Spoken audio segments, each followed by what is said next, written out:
Hello friends. So let's get into how we can use Alpha Vantage Python library to extract data. Okay. So the first thing that you need to do is that you need to import time series module from Alpha Vantage library, which you have just installed, right? So from the time series module of Alpha Vantage library, import time series. Okay. And then we will use pandas again because we love data frames, right? So you will need to provide the path where you have stored your alpha vantage key, right? So here I have provided the path and the key.txt file. I have, like, this is pretty much the entire path. Okay, now that we have the path, creating a time series object is fairly straightforward. It's very similar to what we have been doing for Yahoo Finance library as well, right? So you will call the time series function, right? And then we will pass the key and the output format arguments into the time series function, right? I'm pretty sure you know what's going on here, right? So the key is nothing but I am opening this file, right? You know how files can be opened in the read mode in Python. Just read it up if you don't know how you can handle files in Python, right? It's very straightforward. You use the open method, right?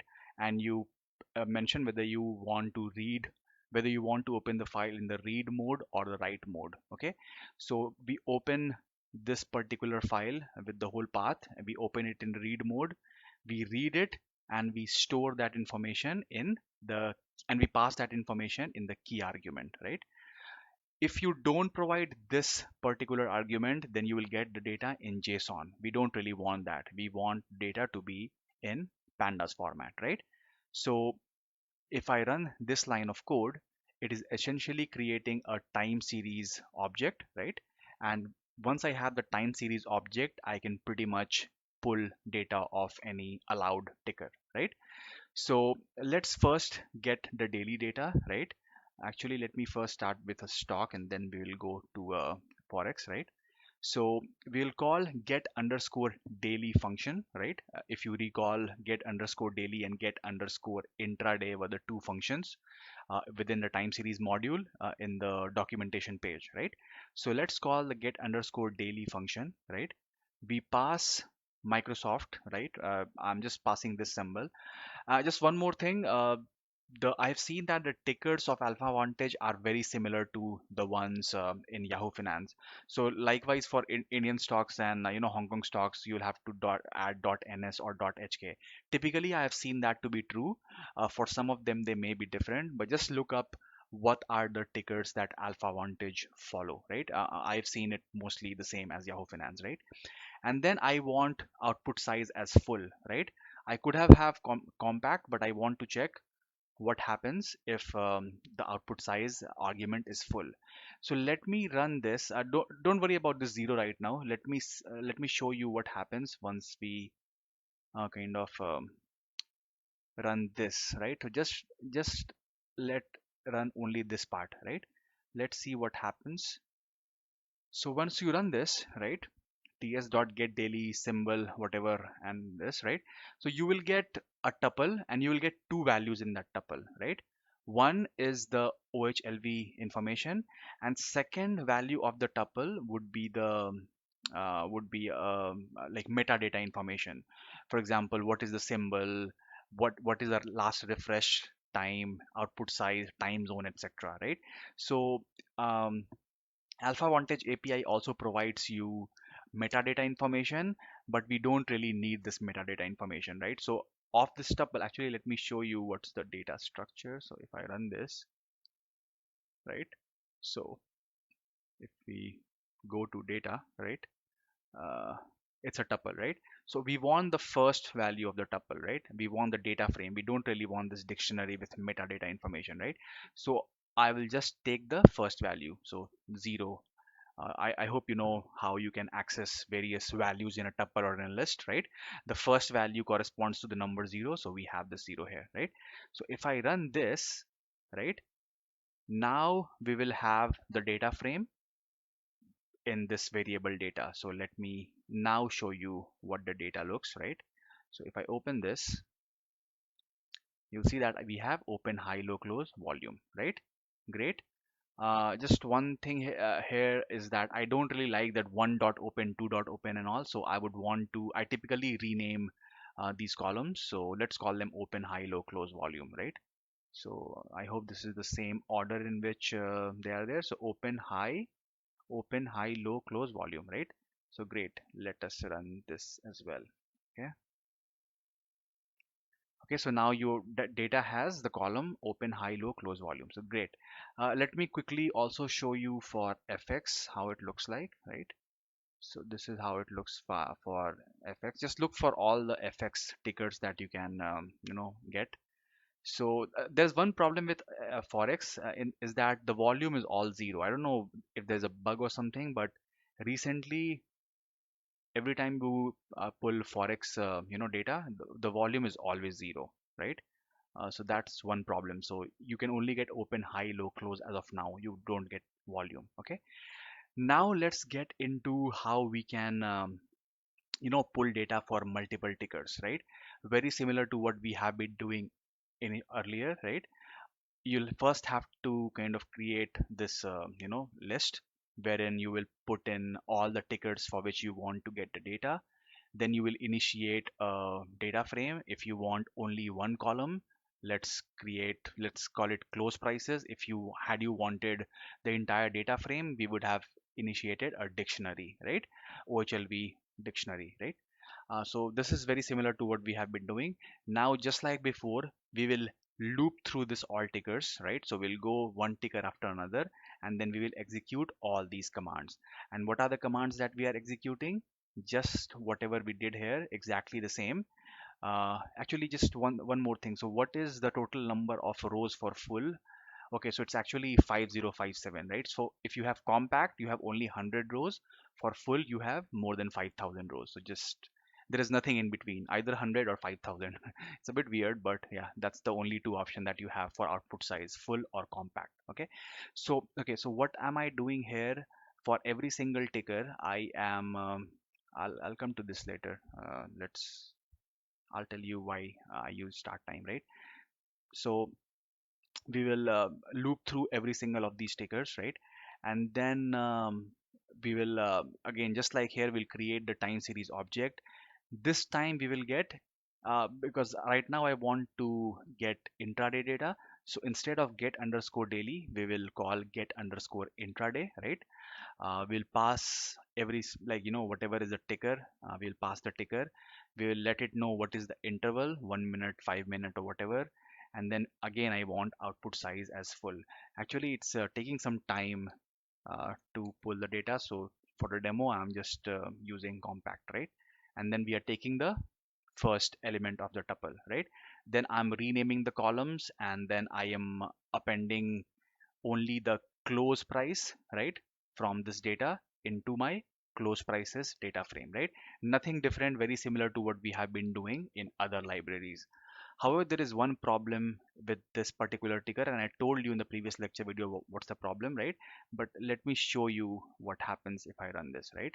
So if I run this, it will start pulling all this data. But the problem is that it has more than five tickers. It has one, two, three, four, five, six. And I told you that Alpha Vantage has this limitation that if you have the free API, you can only have five API calls per minute, right? Uh, it says here, right? Five calls per minute and 500 calls per day, right? So there are two limits, five calls per minute, and you cannot have more than 500 calls per day. So you have to be a bit judicious about your API calls, right? So how do we get around that? For that, we will use time module. There are multiple ways that you can get around this. I prefer the time module, right? So again, we will revisit time module later in this course when we are discussing about implementing strategies, right? But essentially what time does is that time is a Python library that helps you keep track of the system time, right? It will store the time, and you can do a lot of really interesting stuff. You can make your code sleep for certain duration you can kind of store whatever is the time, and I mean it's pretty cool. So I'll just show you how we can use the time module, right? So you have this time module here, right? And because we have a limit of 5 API calls, so let's have another variable, right? API call count, right? Because we need to keep track of what is my count, right? So right now API call count is 0 because we do not have any, we have not really started. Um, what we'll do is that we will actually, yeah, so now we'll start the loop, right? So the loop starts, right? As soon as there is the first API call, right? As soon as there is the first API call, what we'll do is that we will initiate, we will increase our API call count by 1, right? So let us initiate our API call count by 1, okay? Another thing is that as soon as the loop starts, right? Let's also have, actually, why do I have such a big gap? Okay, so what we'll do is that we will create a variable start time, right?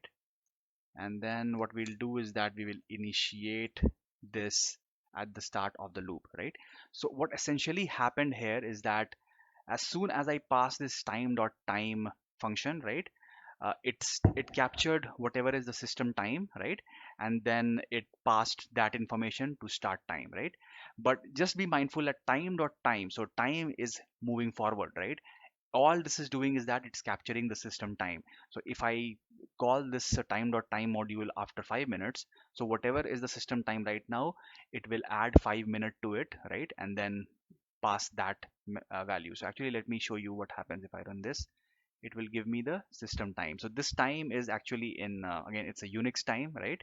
But I it's so this unit is second, so we are fine, right? So we initiate a variable called start underscore time, right? When the loop started, right? And then we every time there is an API call, we increment our API call count by 1, right?